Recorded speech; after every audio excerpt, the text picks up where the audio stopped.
In this video, I'm going to go over the process of identifying a student who may have a disability.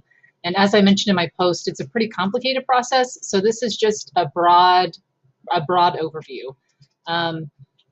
I have been a classroom teacher working with kids with special needs. I've been an administrator doing the same thing, and I've had lots of classes in my graduate programs and undergraduate programs regarding special education. But it wasn't until I became a parent of a child with special needs that the process really internalized itself for me, and I really realized how important each one of these steps really is, and how important a general education teacher really is in this process. That it's not just about the special education teacher, but the general education teacher and the administrators at the school play a really significant part in this process as well. So let's get started with talking a little bit about, this broad overview. I gave you some terms, so I'm going to be speaking kind of in those acronyms. So when you have a child in your classroom and you're seeing that maybe there might be some academic, behavioral, social, emotional kinds of deficits or areas that are lacking, before you just rush to say, this child may be ADD, or this child may have a learning disability, or this child may be on the spectrum. There's a lot of steps you have to put into place first. And so the states are now required to do something called RTI, a response to intervention. So when you notice that a child is struggling, first you actually have to put in targeted measures, targeted instruction to see if those targets or if that specified instruction will help that child.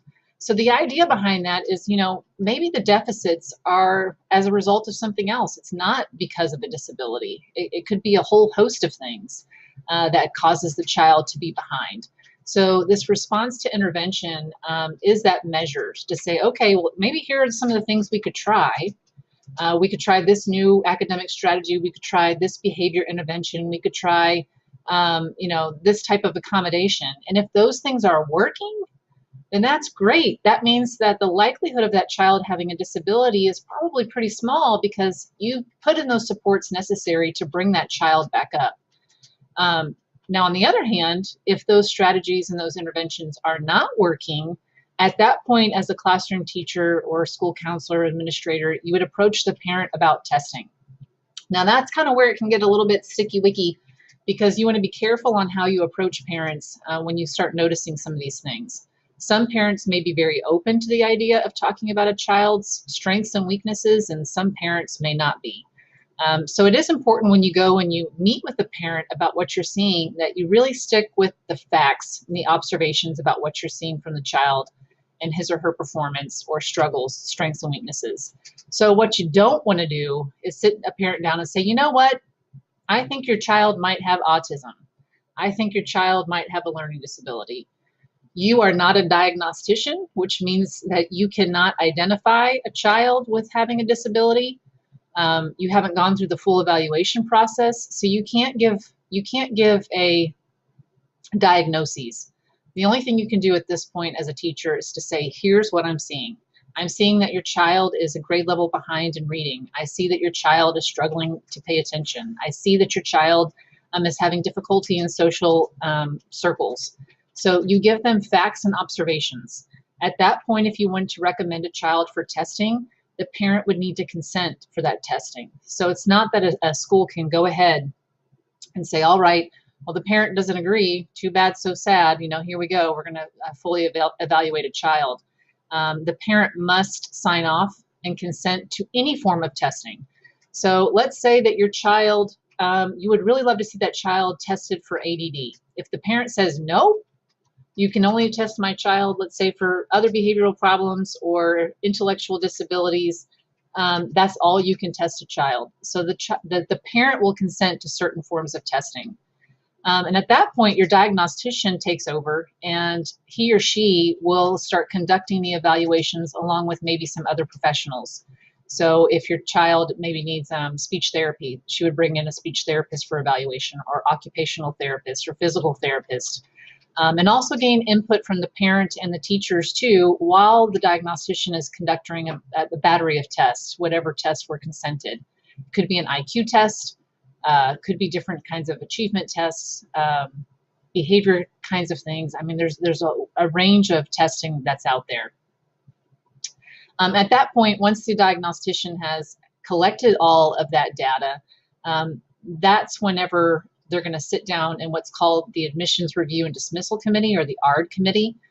So those ARD committees consist of a parent, general education teacher, the special education teacher, administrator, the diog, and any other kind of specialty things. So for example, with my son, we also had the speech therapist and occupational therapist there as well.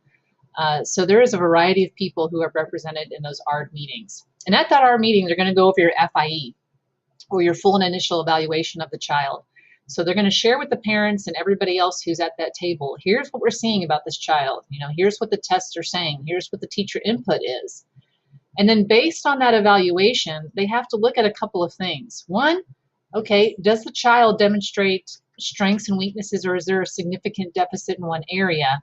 But not just that, does it impact the child's ability to learn in a classroom? Is it impacting their educational setting? And so if it is doing both of those things, then the child may qualify under IDEA with a disability.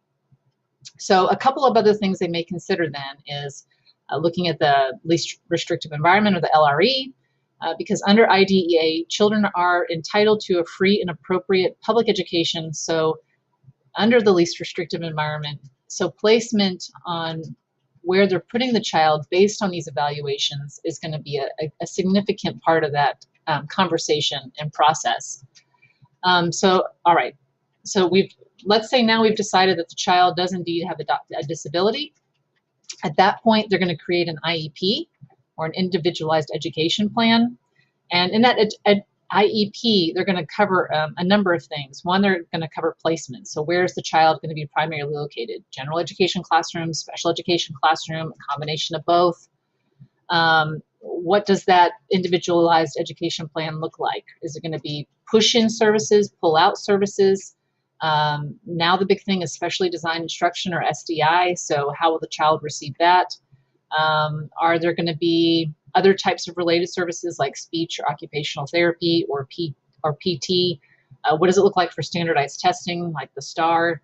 Are there any behavioral supports? So there's a lot that they cover in the IEP. Most of the time, the teacher really only sees like the accommodation page, so how the child will be accommodated in the general education classroom. But that's only one page of this very lengthy document called the IEP.